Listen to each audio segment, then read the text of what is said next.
I have this place for €100 a month, and that doesn't require that I work full time to pay for what I have.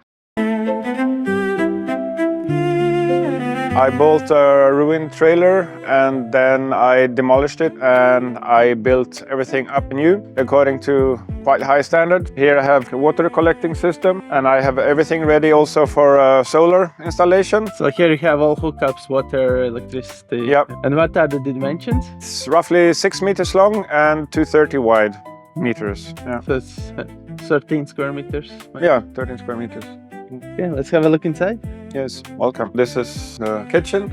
Most was used like recycled stuff from flea Yeah. market or... Yes, finding nice pieces and like integrate them. For example, I have my light switches. They are a piece of a elevator, and then I integrated the light switches in there. I have like the soap thingy is from old valves. Oh, yeah, right, you cut them a bit. Yeah, I cut them and Weld them. like so. Yeah, this is from pianos, old piano that I found, and this is like old jars that I integrated also as utensils for flour and rice and pasta and all these things. I made the brass part is from an old water meter, the lens is from an old movie projector, and then this is like from a power switch from old three-phase engine.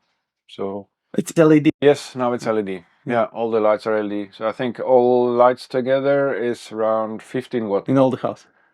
in all the house. Yeah. And then the stove and knife, some storage. So here I have all my pots and pans and towel, kitchen products. And teeny tiny fridge.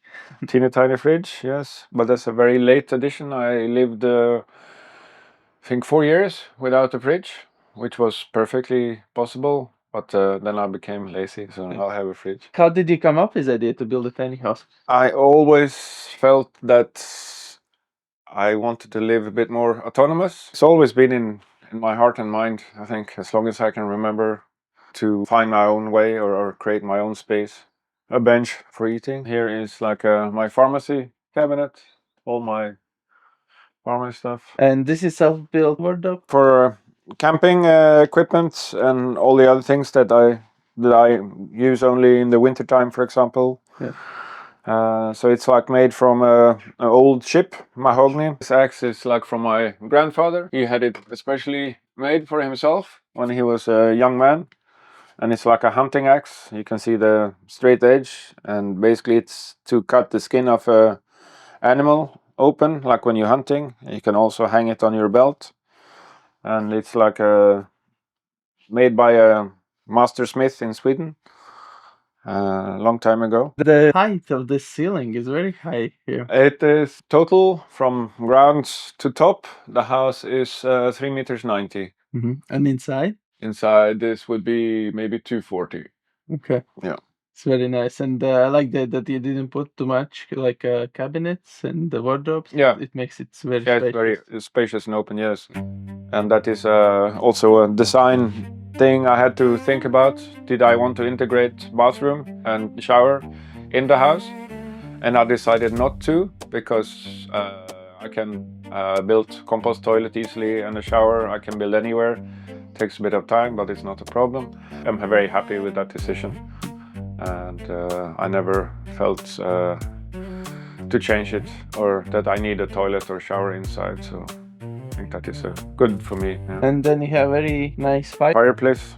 It heats the house, and it heats it very fast. If I make fire, I think the house is warm after 30 minutes. It does its job. It's a very nice stove. And also the aesthetics of the stove I like. It's a originally Nordic stove, which is made on license in Belgium. And you have like a part of an old story on the relief of the stove. And it's like the story of the 3 goats and the troll under the bridge. You can use it as a cooktop as well. Yes, I can.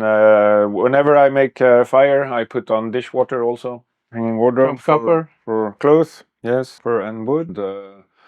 Then have small library, and yeah, of course, the memento mori, the skull. Why you have it in your house? It's a reminder, like the monks in the medieval times.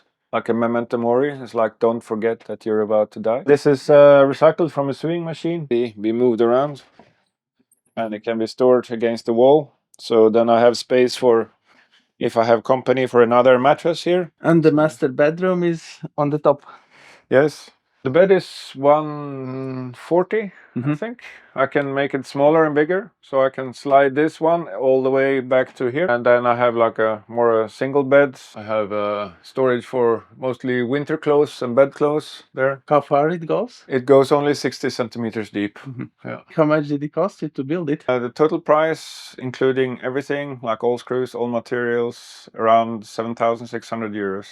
Quite a lot of labor hours, yeah, but I built it for myself. So for me, time and space are very interlinked, and it's also limited to a certain degree. So I figured if there is a crisis of space as within the context of society, and through hacking and such, basically you can create space.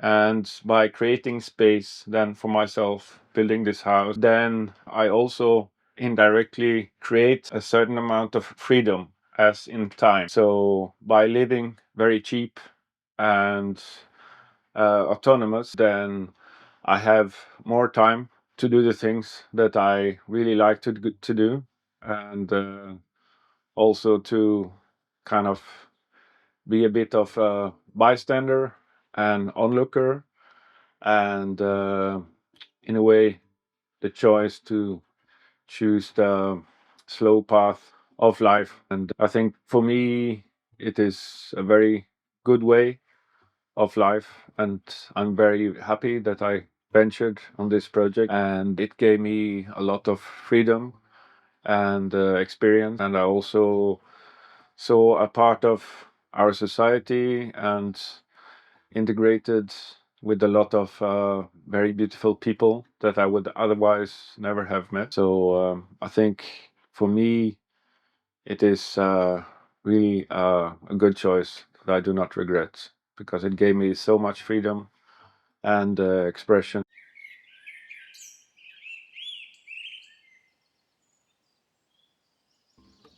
But spacious. Here is for undressing and hanging your clothes. And